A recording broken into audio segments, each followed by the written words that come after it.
Welcome to another instalment of the Beehive Yourself Show. As always, I'm your host, Stephen Herbert. During the last episode of the Beehive Yourself Show, I was somewhat disappointed that the confluence of the Ock and Thames was devoid of contemporary folklore. That's not to say that the River Ock isn't sacred, and whilst I cannot say this watercourse is an entity with a consciousness, it does bear life within it, and it makes life possible around it. The River Ock is self-contained within the Vale of the White Horse administrative area.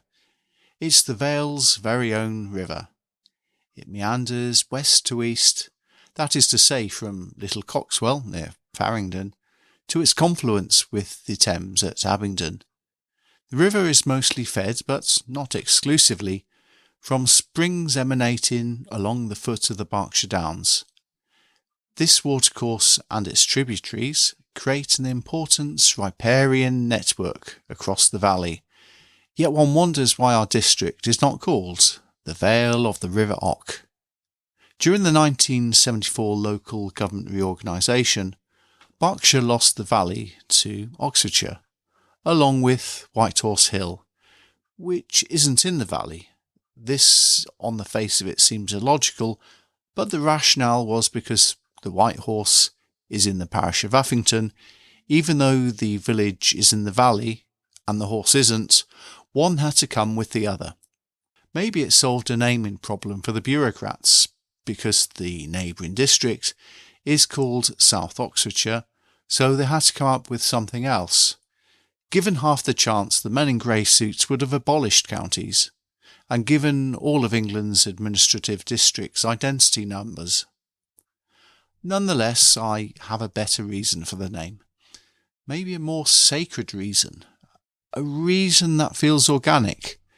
A reason with a deeper meaning. A reason which might give you a feeling of belonging and identity to the place that we call the Vale of the White Horse. Stand on the tarmacked lane, which passes directly below the White Horse, and you'll see the majestic vista of the vale. Look northwards and downwards, you see a steep drop into a gorge containing three sides with steep, wavy embankments. The gorge below, called the Manger, leads northwards to a bend in a road, beyond which is woodland. The woodland sits in a depression, although you wouldn't think so, a continuation of the Manger. According to the Ordnance Survey maps, there is at least 4 springs that emerge in this wood, and these are called the Woolston Wells, and the White Horse uncannily stares directly towards them.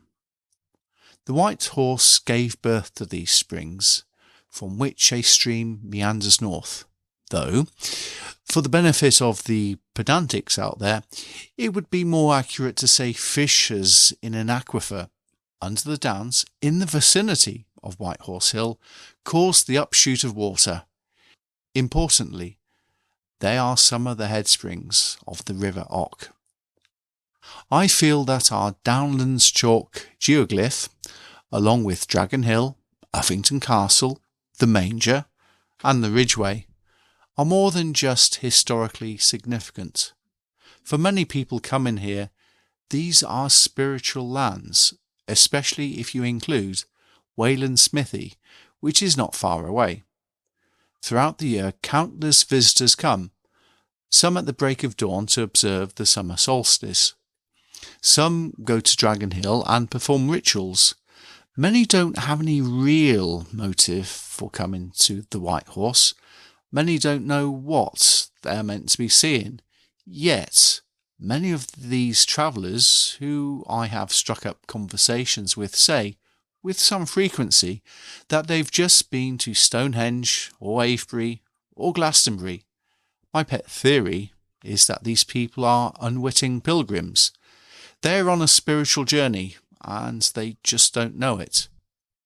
Most visitors will know nothing of these springs, and only a few will venture to the villages of Woolston or Uffington.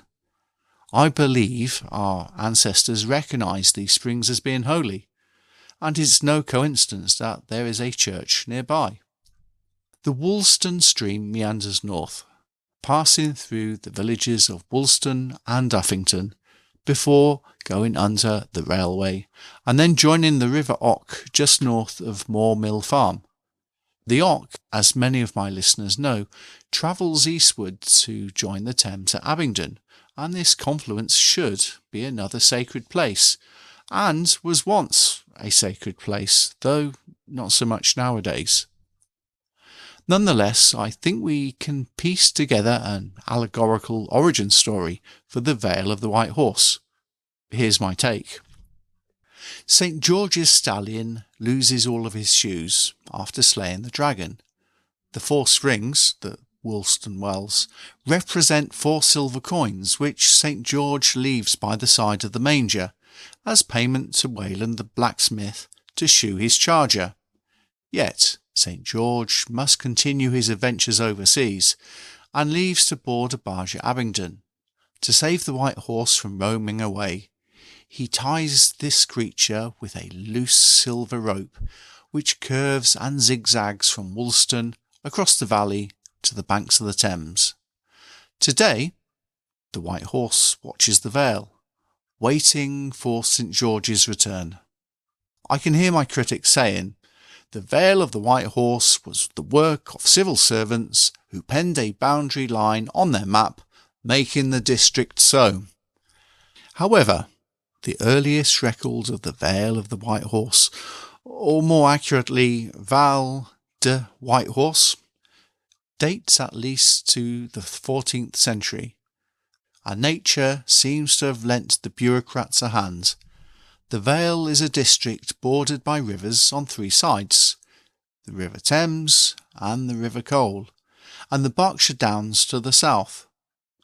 Moreover, it is a place imbued with meaning and a deep history. The Vale of the White Horse was created by the White Horse, and so it is sacred, if not a mysterious place, and definitely not a bureaucratic contrivance.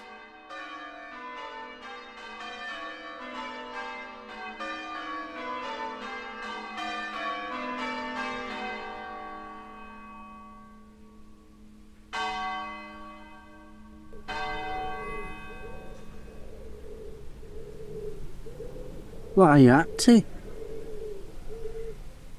I'm employed by the government to spy on people. Are you listening to church? I'm recording it. Oh, okay. How comes? It's a hobby. Oh, okay. Do you like go at loads of different places in the UK and do it? Not yet. I'm just stuck to the Vale at the moment. Okay. Wow. Do you just sit there for ages just doing it? I think these people are going to be on for about an hour, so I'll be probably here for another half an hour at least. Okay, wow. Enjoy. Will do. Come on then. And that was a short conversation with a passerby, wondering what I was doing donned with headphones and a recorder outside the Wantage Parish Church during bell ringing night. Sometimes curious passers-by make the best material. I thought I would give you an update on my Lovelock project.